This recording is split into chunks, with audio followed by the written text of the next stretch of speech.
দর্শক, নরসিংদীর রায়পুরা থেকে ট্রেন দুর্ঘটনার খবর জানাতে যুক্ত হচ্ছেন হৃদয় খান। হৃদয়, ট্রেনে কাটা পড়ে তো নিহত ৫ জন হয়েছেন।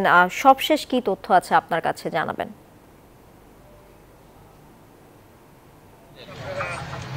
তানিয়া, আমি এই মুহূর্তে রয়েছি নরসিংদীর রায়পুরা উপজেলার মেথিকান্দা স্টেশনের যে আউটডোর রয়েছে সেখানে। আপনাকে যদি আমি দেখাই যে এখানে আজ ভোরে এখানে ট্রেনের নিচে কাটা পড়ে কিন্তু এখানে ৫ জন নিহত হয় এবং আমরা স্থানীয়দের সাথে কথা বলেছি। তারা আমাদেরকে যেমনটি জানিয়েছে যে এখানে সকালবেলা তারা এসে দেখতে পায় যে এখানে ৫টি মরদেহ পড়ে রয়েছে রেল লাইনের পাশে, এবং সেই সাথে তারা যেমনটি ধারণা করছেন যে সকালবেলা ভোর ৬টার দিকে যে চিটাগাং মেল রয়েছে সেটির নিচে চাপা পড়ে কিন্তু নিচে কাটা পড়ে এই ৫ জন নিহত হয়েছে, এমনটাই ধারণা করছেন এখানকার স্থানীয়রা।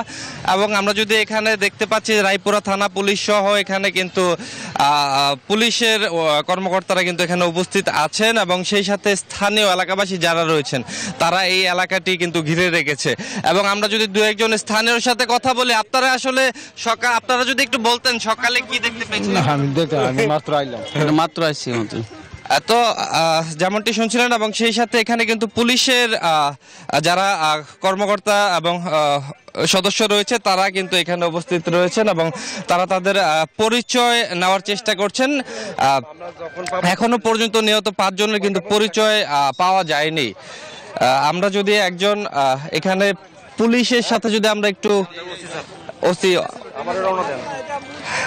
আমরা যদি একটু আপনার সাথে একটু আমি কাজ করতেছি, কাজ করে পরে কথা বলবো। তো আসলে যেমনটি শুনছিলেন এখানে কিন্তু আসলে এই আকাশ বাতাস কিন্তু এখানে আসলে ভারী হয়ে উঠেছে এলাকাবাসীর ইয়েতে। তো এই ছিল নরসিংদী থেকে আমার কাছে সর্বশেষ। ফিরে যাব স্টুডিওতে তানিয়ার কাছে। তানিয়া, হৃদয়, আপনাকে ধন্যবাদ যুক্ত থাকার জন্য।